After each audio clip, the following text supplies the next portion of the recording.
Welcome back to my channel, and today I'm going to talk about my cameras. Now, this is not a product review. I'm not trying to sell any of it as being the best camera ever. These are the cameras that I have and that I enjoy using. So let's begin with Pentax. My very first film camera was a Pentax MX, and I've kind of been loyal to Pentax ever since. This right here is the Pentax Spotmatic. This camera was first introduced in 1964. Through different variations, it ran until 1976, when it was finally discontinued. You may notice on the front, it's a bit different than what we're used to for modern cameras. That's because it was an M42 screw mount for the lenses. And here I have a 35mm Super Takumar lens. These are beautiful, absolutely love them. Super sharp, all metal construction. They don't make it like this anymore. It does have a light meter. It is activated by pushing up on this little lever here. So then you can meter the shot and then take it as you want. It's fully mechanical. It goes from, 1 second to 1/1000th of a second, including a bulb mode for long exposures. Up next is the Pentax KM. This camera was first introduced in 1975, and it ran until 1977. It is one of the first 3 K-mount or K cameras, the KM, the KX, and the KL. This one is the beginning of the K bayonet mounting system. So this replaced the M42s that we had previously in the Spotmatic. Again, this is a fully mechanical camera, and it has shutter speeds from 1 second to 1/1000th of a second, and again, a bulb mode for long exposures. Again, very, very simple camera. Focus, aperture, shoot. Up next is the Pentax ME. Now, this camera came out in 1976 and only had a couple-year run and was discontinued in 1978. This camera is a bit of a change in the history of amateur or semi-amateur film cameras. It's fully electronic, and you can see that there's no traditional dial to choose your shutter speed. You turn the camera to auto and choose your aperture, focus, and shoot. The camera would adjust the shutter speed according to the light meter.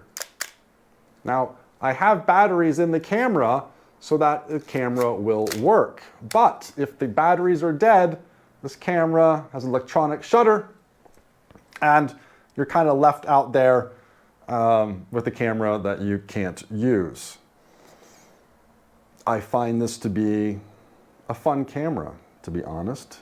It's got a very small body, fits in your hand, very easy to take around. All you need to do is just set an aperture, go out, focus and shoot, focus and shoot. A lot of fun, great little camera. I think they're great. After the ME, we have the ME Super. Kind of makes a lot of sense, doesn't it? The ME Super was from 1979 to 1984. The basic part of the camera was the same.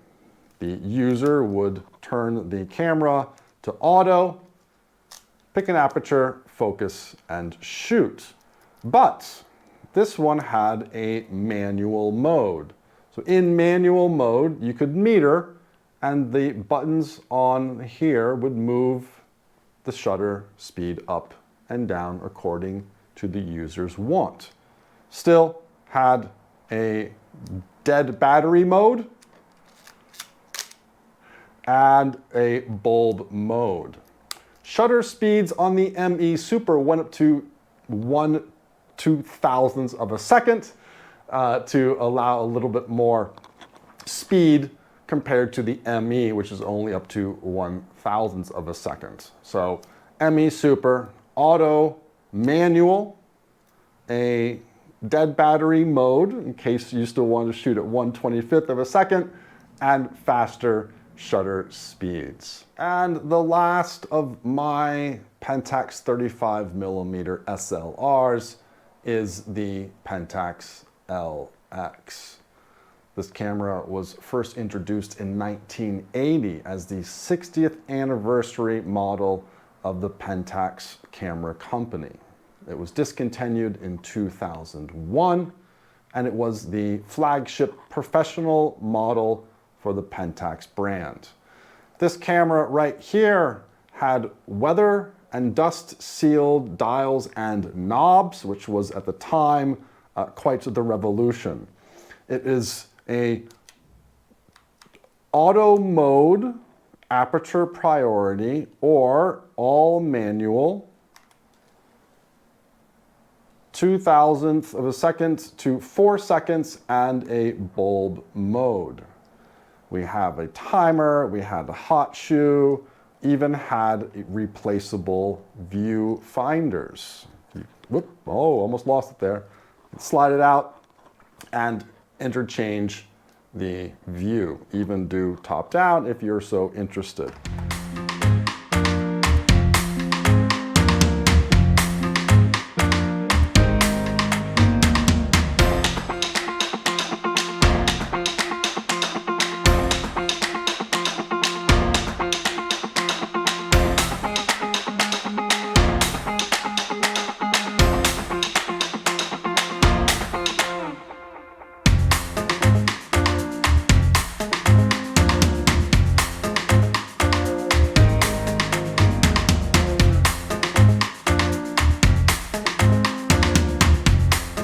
Let's move on to the Nikon. This right here is a Nikon FTN. It was known as Nikon in Japan. Everywhere else in the world, it was a Nikon. This camera right here was produced from 1967 to 1975. It's a bit of an odd little quirky camera. The shutter speeds are on the lens, not on the top. The film speed, the ASA, is on the lens here as well. Well, we don't need anything on top other than our mechanical shutter. Everything else is in the lens. From 1978 to 1983, Nikon produced the FE, obviously in black and in the traditional chrome silver and black. This camera right here is fully electronic shutter. That's what the E stands for in the FE. There was a mechanical variant, the FM. Both the FE and FM are phenomenal cameras, known for their durability, incredible craftsmanship, and the fact that they just keep working forever and ever. Shutter speeds are 1/1000th of a second to 8 seconds, plus a bulb mode. It does have an auto aperture priority setting. So we turn our dial to auto, choose your aperture, and then just focus, and the camera will take care of the shutter speeds for you. The only downside, of course, is it is electronic, so if the batteries die, the camera doesn't work unless you in your dead battery default speed. In 1983, the FE was replaced with the FE2, and this camera ran until 1987. Improvements in terms of quality, build design, material, but also this camera had more speed. So up to 0.004 of a second. I've tried that so many times, you don't even know how many times I've done the outtake, and I still just can't seem to get the 0.004 of a second. Up to 8 seconds and a bulb mode. Let's just move past the number. Again, All mechanical, so dead battery, dead camera, except for dead battery mode on your speed. Also had the aperture priority for the auto, which made it pretty easy to, again, just choose an aperture, focus, and shoot. In 1980, Nikon released the third iteration of their F-series flagship professional grade cameras, and fittingly, it is the F3. Makes it easy to know where you are in the line of history. So introduced in 1980, it was finally discontinued in 2001. Along the way, of course, a few variations and improvements to keep it going. This is the longest running professional grade Nikon SLR ever made. And from my experience, I understand exactly why. It is manual plus aperture priority. And the shutter speeds are 0.02 of a second to 8 seconds plus a bulb mode.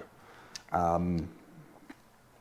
don't know what else to say other than I love this camera. It is built with precision that is just unmatched with build quality of a lot of things we find these days. Moving on to the Canon. I only have one model of Canon camera, and that is the A1.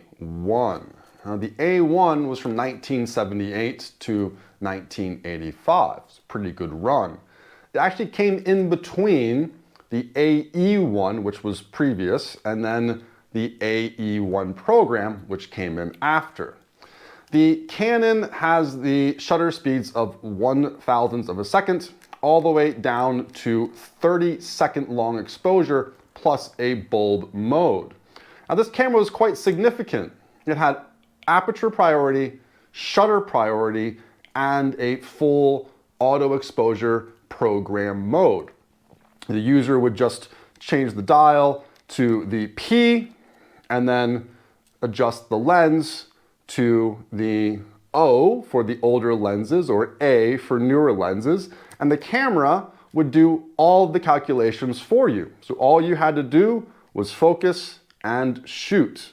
This camera is electronically controlled shutter, which again means no battery, no working. You can't even wind the crank without a battery.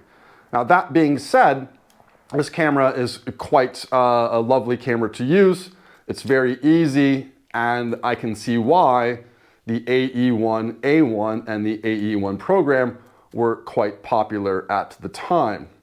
But again, traditionalists sort of looked at this as being too much support for professional photography. But again, this camera wasn't made for professionals.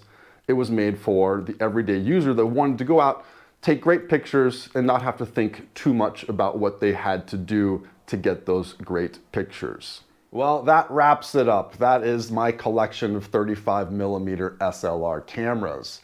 If you have any questions about any of the cameras that I use, or if you're interested in getting into film photography and you're not sure which kind of camera is right for you, I'd be more than happy to help you make a decision, think about what you'd want in a camera, what you don't need in a camera, and find the right camera for you. I happen to enjoy all of the different cameras that I have. They all have different personalities and characteristics that just make them fun to use. And in the end, that's all that matters. It's not really about how many cameras you have, it's do you have a camera that is just a joy to take out and use. So thanks again for watching. Do appreciate it. I'll see you next time, and take care.